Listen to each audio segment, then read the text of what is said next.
Vamos juntinho novamente. Eu, professora Tabita, estou aqui com vocês novamente, tá? Espero que todos estejam muito bem e a gente vai ter mais uma aulinha de biologia. Então, nós estamos caminhando para a finalização da unidade 1, né, galera? E aí, logo, quem vai estar aqui com vocês? O professor Silvio, tá bom? Com a unidade 2. E aí, a gente vai voltar aí para finalizar, então, o primeiro ano com a unidade 3, tá bom, galera? É isso aí. Então, qual é o nosso conteúdo da nossa aula de hoje? Vamos dar uma olhada no nosso material? Então, a nossa aula é a aula 16.1, onde nós vamos falar sobre proteínas, ácidos nucleicos, ok? Para essa aula, as habilidades são identificar as substâncias orgânicas e inorgânicas que compõem a matéria viva e saber diferenciá-las. Também reconhecer a célula como unidade morfológica do ser vivo, entendendo sobre a sua estrutura e funcionamento e papel biológico, tá bom? Então, vamos lá? A gente está aqui, pode me jogar aqui?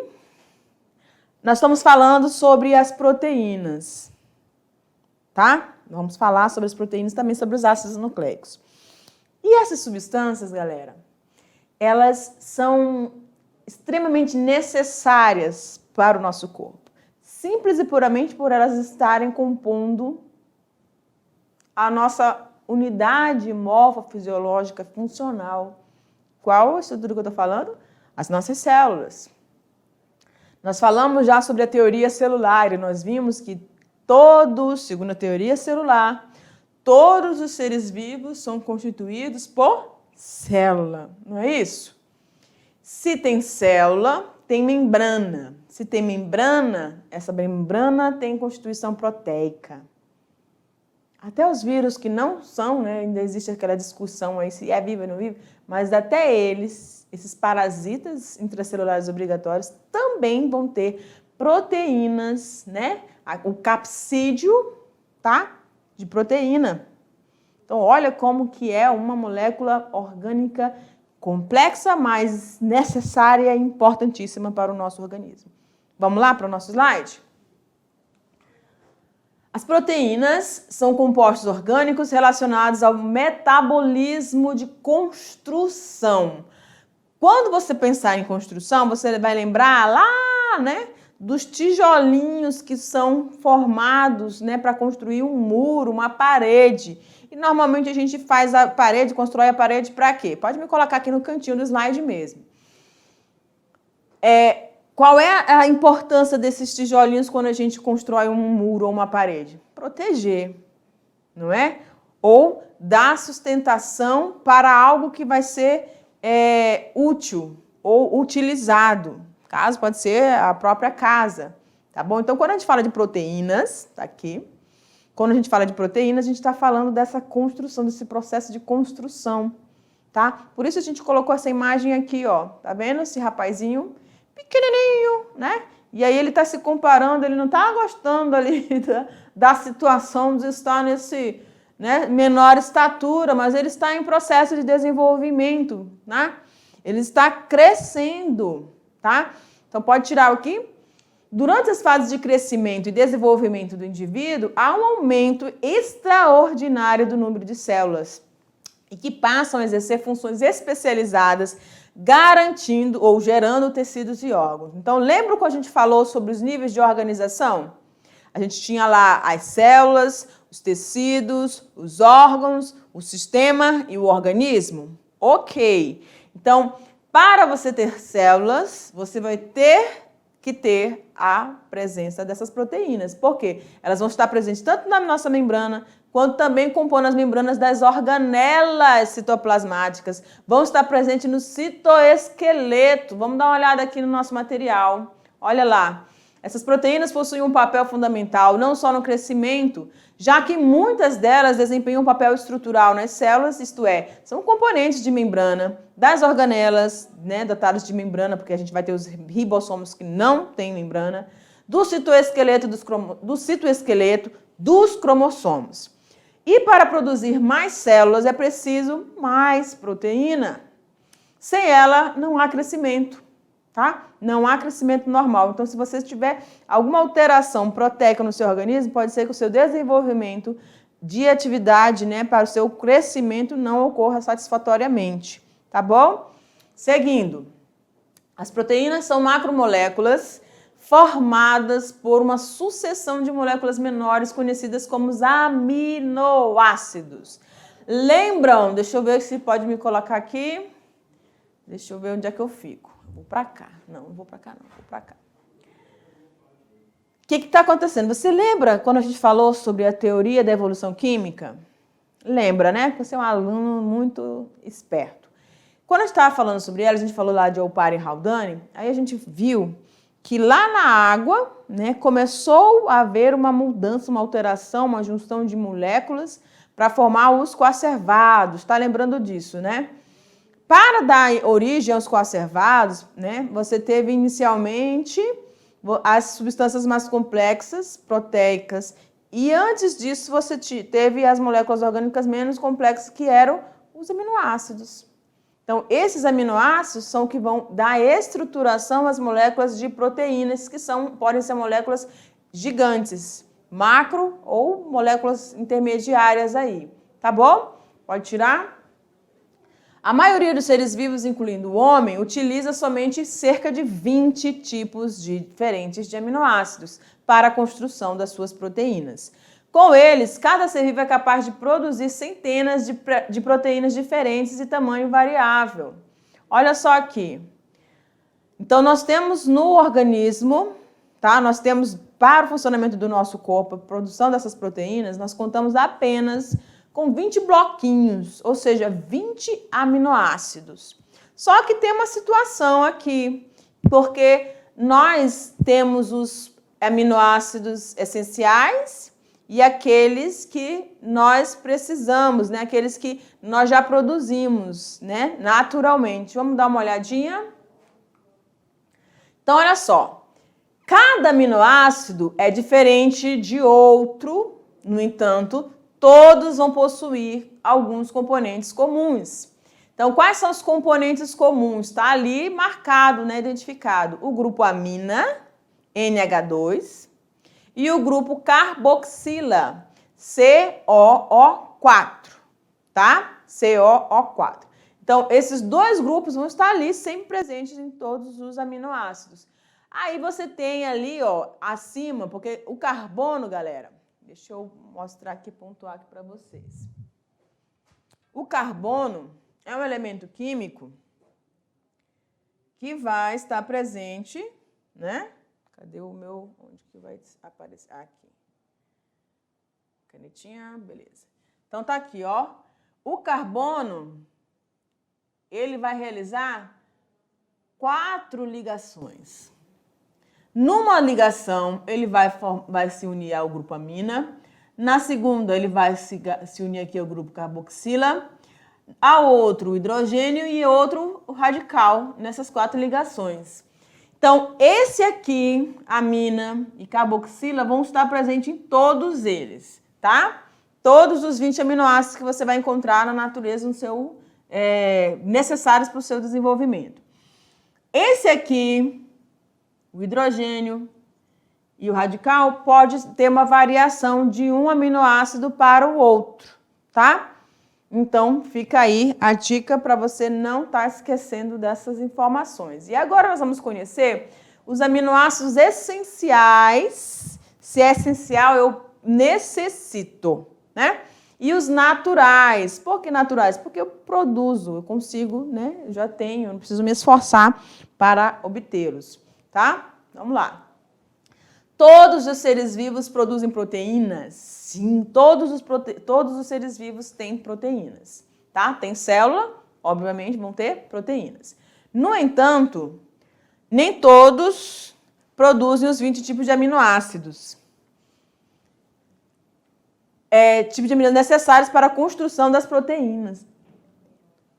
O homem, por exemplo, é capaz de sintetizar no fígado apenas 11. O homem, por exemplo, é capaz de sintetizar no fígado apenas 11 dos 20 tipos de aminoácidos, tá? Esses 11 aminoácidos são considerados naturais para a nossa espécie. São eles o ácido glutâmico, deixa eu jogar eles todos aqui, pronto. Aí, pronto. Então, nós temos aqui esses 11. Ácido aspartico, ácido glutâmico, alanina, asparagina, cisteína, glicina, glutamina, a tiroxina, prolina. Aqui a gente tem uma repetição, né? Alanina aqui nos dois lugares aqui. Seria a serina.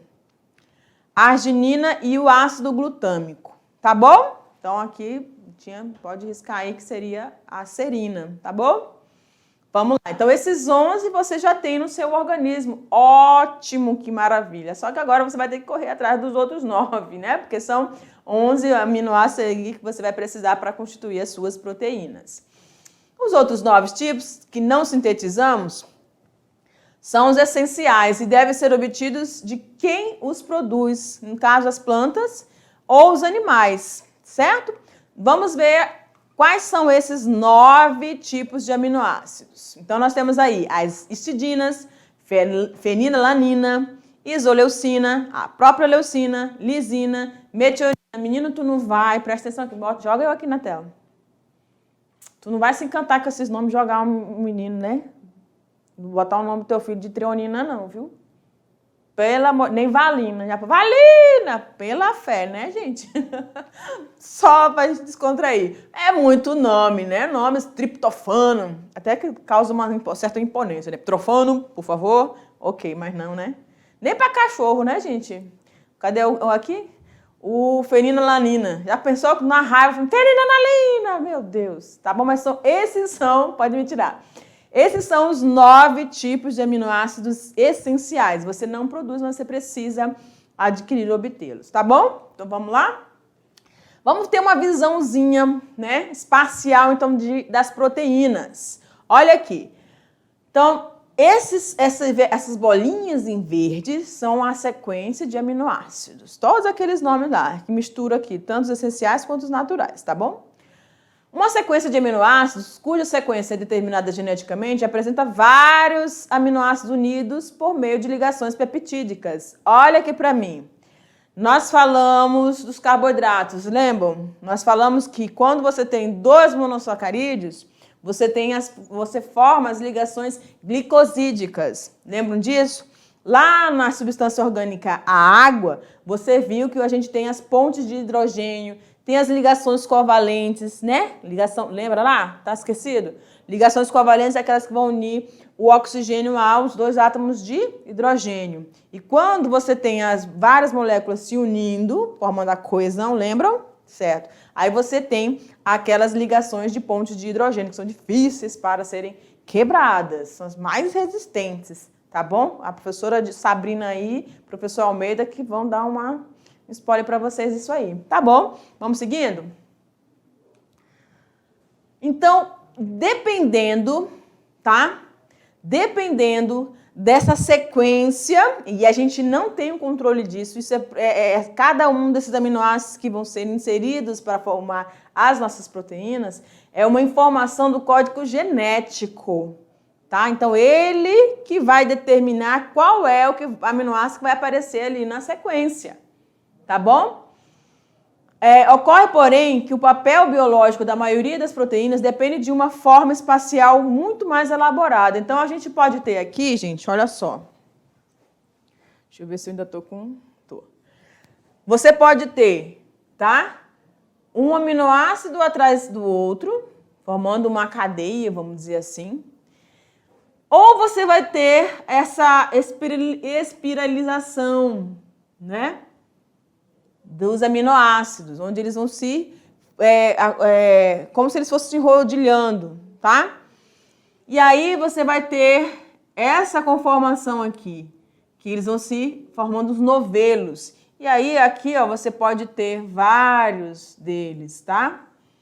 No caso aqui, a gente está falando da hemoglobina, que é uma proteína que vai estar na membrana das nossas hemácias. Olha a conformação dela, como é que é bem diferente do que você vai encontrar aqui. Certo? Então, olha aqui para mim. A forma com que esses aminoácidos vão estar organizados espacialmente é que vai determinar a função e a importância, tá? E a complexidade do funcionamento dessas proteínas no nosso organismo. Quem determina a sequência não somos nós, isso é estimulado sequencialmente, geneticamente. Então, o nosso material genético diz, é esse. A informação genética diz, é esse, agora você enrola. Então, isso aí tudo é coordenado pelos nossos genes, né? Tá bom? Pode passar lá. Ok. Deixa... Ah, tá, eu não estava grifando qual era o... Tá, ok. Então, aqui, ó, você tem a estrutura primária, a estrutura secundária, terciária e aqui a conformação quaternária, que é a mais complexa, que aqui no caso a gente está dando aqui o exemplo da hemoglobina. Tá bom? Então essas três formações, essas três organizações aí vão determinar 4 tipos diferentes de estruturas das proteínas. Beleza? Assim, o fio fundamental é capaz de se enrolar sobre si, resultando um filamento espiralado que conduz à estrutura secundária, mantida estável por ligações que surgem entre os aminoácidos. Quais são as ligações que unem cada um desses aminoácidos? As ligações peptídicas. Não vai esquecer isso, tá, galera? Seguindo. Novos dobramentos da espiral conduzem a uma nova forma global mantida estável graças às novas ligações que ocorrem entre os aminoácidos. Qual o formato que a gente está falando ali? Aquele novelinho, né? De Lanley, que é o terceiro, que é a estrutura terciária. Essa estrutura aqui, tá? Ok, vamos lá.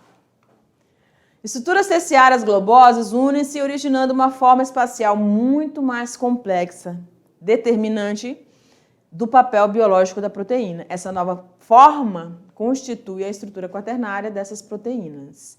Ok? Então, cada vez que eu vou modificando essa conformação dessa proteína, eu vou ter uma maior complexidade e ela vai ter uma função diferente no nosso organismo. A hemoglobina tem a função de ajudar no transporte, né? Ela permite o transporte de quem? Do oxigênio no nosso sangue, porque juntamente com o ferro vai facilitar, então, a fixação do oxigênio e ele vai transportar por toda a corrente sanguínea. Tá bom? Vamos seguindo. Aqui eu acredito que vocês nem lembrem o que é isso, né, galera? Mas isso aqui é um telefone, tá? Um telefone, Vixe, prof, meu Deus, o que a senhora trouxe essa peça rara hoje em dia? Pois é, mas é só para vocês prestarem atenção aqui, mais uma vez, nas estruturas primária, secundária, terciária e quaternária das proteínas, tá? Então, o que você vai ter aqui, ó? Tá vendo o cabozinho que vai saindo, tá bem lisinho aqui do telefone? Esse é o telefone fixo, né, gente? Que a gente tinha antigamente. Eu adorava, né? Descarga. Ok. Aí, aqui você tem ele começando a formar essa forma espiralada. Então, aqui você teria a forma secundária, tá? Aí, aqui, ó, você vai ter né, nozinho, outro nozinho aqui, outro aqui, tá? Isso aqui é a terciária. Se eu juntasse tudo isso aqui, eu teria a quaternária. Então, aqui é a terciária e aqui é a quaternária. A caneta não quer pegar, mas tudo bem. Tá bom? Vamos lá. Então, tá ali. Aí só faltou o quaternário ali. Cadê? Volta lá. Ali, ó, o quaternário, tá? Seriam todas essas estruturas aqui enroladinhas. Se eu pegasse tudo e enrolasse tudo, seria a estrutura quaternária, então, da conformação espacial da proteína. Ok? Agora nós vamos falar sobre os ácidos nucleicos. Se está falando que é nucleico, quer dizer que estão presentes também no núcleo. Tá bom? Ah, professora, mas não é só no núcleo, não? Você vai ver que tem algumas situações aí diferentes. Vamos lá? Ácidos nucleicos, a partir do século XIX, iniciaram-se as suspeitas de que os ácidos nucleicos eram os responsáveis diretos por tudo que acontecia em uma célula. em 1953, James Watson e Francis Crick propuseram um modelo que procurava esclarecer a estrutura e os princípios de funcionamento dessas substâncias. Então, olha só o que eles estão fazendo aqui, galera. Eles criaram esse modelo tridimensional, né? Quebraram, sabe Deus quanto tempo, quantas horas essas figuras inteligentíssimas ficaram para construir esse modelo. E aí há muitas discussões, né? Muitas situações, mas eles acabaram construindo esse modelo tridimensional dos ácidos nucleicos. E aí, a partir daí, a gente conseguiu perceber muitas diferenças entre essas substâncias, essas duas moléculas orgânicas, que nós vamos falar mais detalhadamente aqui com vocês. Vamos lá?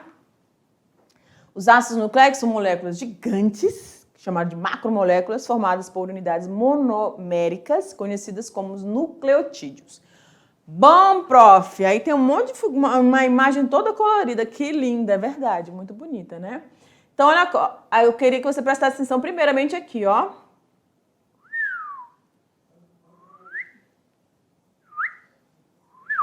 Estão vendo esse azulzinho?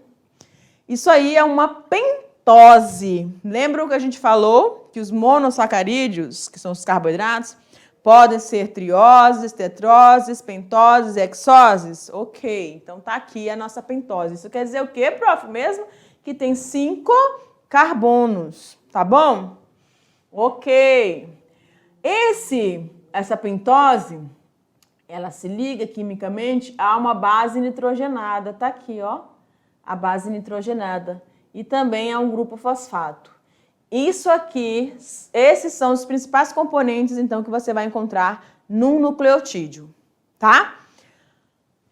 A base nitrogenada, a pentose e o grupo fosfato. Isso aqui vai mudar? Não, o grupo fosfato não vai mudar, não. O que pode mudar é a pentose e também a base nitrogenada. Eu quero que você preste bastante atenção aqui, que você tenha um T, você tem um G, você tem um C e você tem um A. Do outro lado você tem um A, você tem um C, um G e um T. Você observou isso? Tá bom, então vamos identificar. T, que é de timina. A, de adenina. G, de guanina. E C, de citosina. Eita, prof, eu lembro de alguma coisa a respeito disso, verdade. Então, essas bases nitrogenadas sempre serão essas 4, tá? Adenina, timina, guanina e citosina, ok?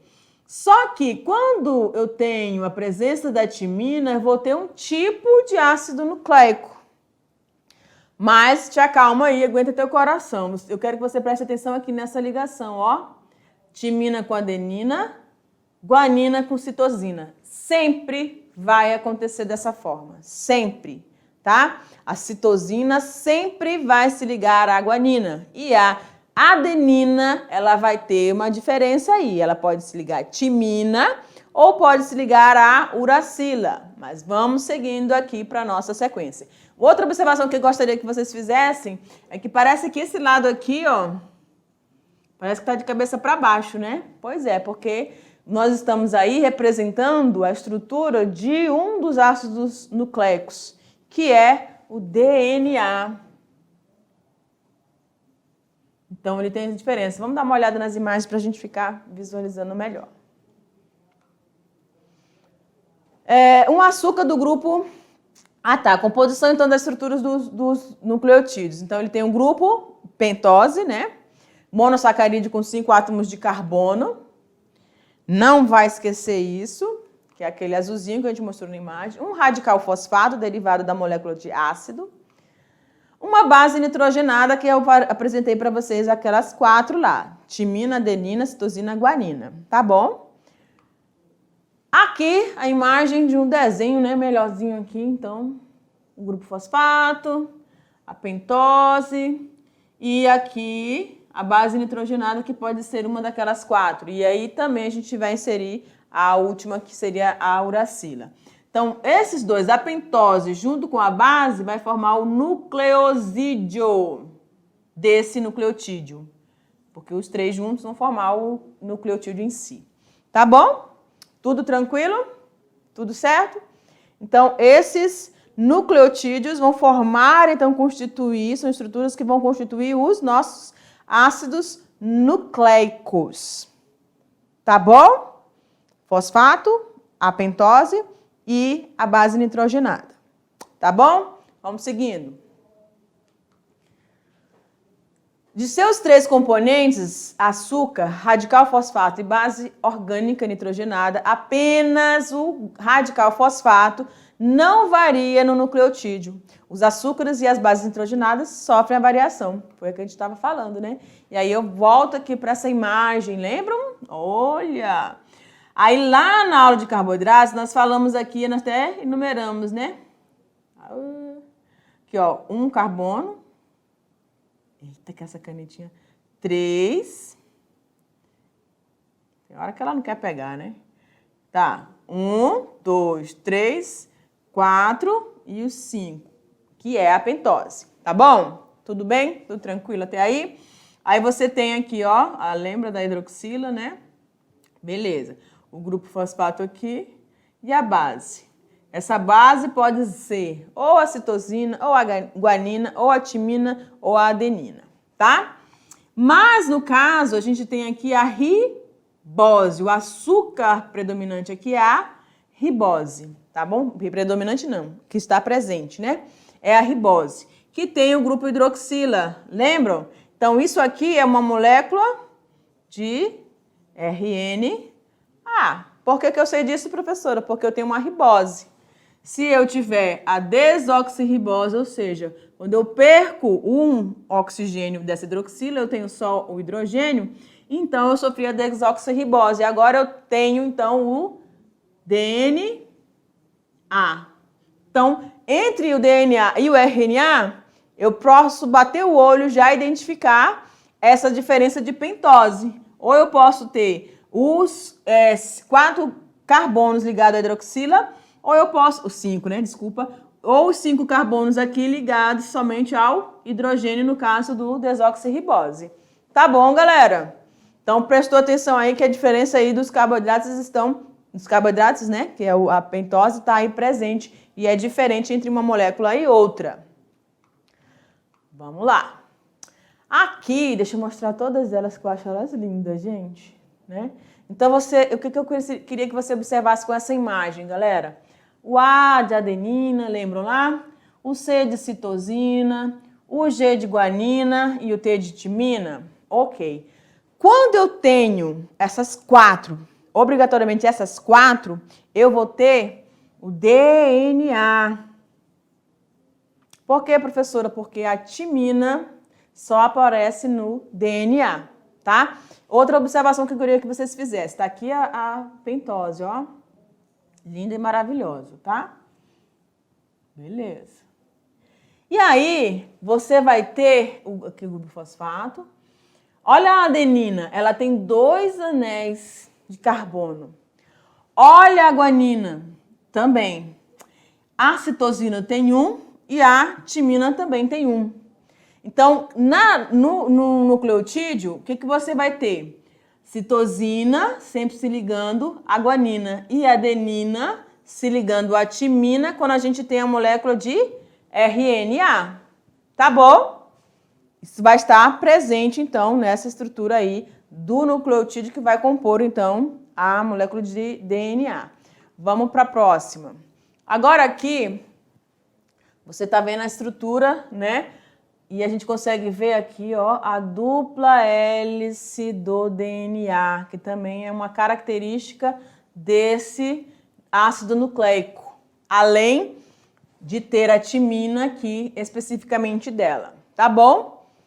E aqui, ó, você vê a posição parece que de cabeça para baixo, né? A sequência ela é diferente nas duas, na dupla hélice, então, desse DNA. Aqui a gente tem o DNA. Certinho? E vai estar presente aonde? Lá dentro do nosso núcleo, né? Núcleo da célula também vai estar presente dentro, tá? Das mitocôndrias e dos cloroplastos. Lembra que a gente falou sobre a teoria lá, a hipótese da simbiose, não é? Que é a origem dessas duas organelas citoplasmáticas, que antes eram organismos procariontes. Seguindo. Agora aqui a gente consegue visualizar melhor. Então, aqui o DNA, né? Aqui embaixo. O DNA e o RNA. De cara, a gente vê que no RNA você tem apenas uma fita. No DNA você vai ter 2 fitas, tá bom? E eles vão se ligar aqui, se conectar justamente a essas bases nitrogenadas, que você vai ter a citosina, a guanina, a adenina e a timina. Timina com um anel e a citosina também com um anel. Olha aqui para o lado, o RNA, você vai ter citosina, você vai ter guanina, adenina, mas o que aparece aqui diferente? A uracila. Então, se a gente fosse pedir para você diferenciar esses 2 ácidos nucleicos, primeiro, a ribose no RNA, desoxirribose, que é a pentose, né, que constitui essas 2 moléculas, a desoxirribose no DNA, a dupla hélice, tá? A dupla hélice no DNA, e aqui no RNA você só tem uma, e você tem também a uracila, que vai estar presente apenas no RNA, e a timina, que vai estar presente somente no DNA. Então tem aí 3, né, diferenças bem gritantes aí entre uma molécula e outra. Tá certo? Tranquilo? Vamos seguindo? Ok, galera. Então, os ácidos nucleicos, que é o assunto da nossa aula de hoje, são importantíssimos porque eles vão participar de sintetização de proteínas, vão conter os nossos códigos genéticos, no caso o DNA, ele contém cada um dos códigos genéticos. O que são esses códigos genéticos, professora? São justamente as informações que permitem com que eu e você sejamos tão diferentes. Mas a gente é da mesma espécie. Ok, mas nós somos diferentes e muito, né? Tipo de cabelo, cor dos nossos olhos, tom da nossa pele, o nosso metabolismo, né? Tudo isso que nós somos é a base de proteínas que vão estar ali relacionadas com essas 2 moléculas, né? Do ácidos nucleicos e dos desoxirribose e a ribose. Eita! Que formam os nossos ácidos nucleicos. Nós falamos também da questão das proteínas, tá bom? Então, essas 2 moléculas estão aí dentro das nossas células, no citoplasma das nossas células e também no núcleo das nossas células. Gente, é isso aí. Eu espero que você faça todas as comparações possíveis e você comece a fazer, né? Desde as primeiras aulas a gente está falando isso. Faça os seus esboços, faça as suas anotações, seus registros. Acontece aqui de uma hora para outra a gente dá uma perdidinha aqui, mas a gente volta de novo, tá bom? É assim que a gente vai construindo, vamos se organizando para poder estar construindo o aprendizado da melhor forma possível, tá? A gente se esforçando daqui e você se esforçando daí. Tá certo, galera? Fica com Deus, um forte abraço e eu te aguardo para a nossa aula de revisão. Tchau, tchau!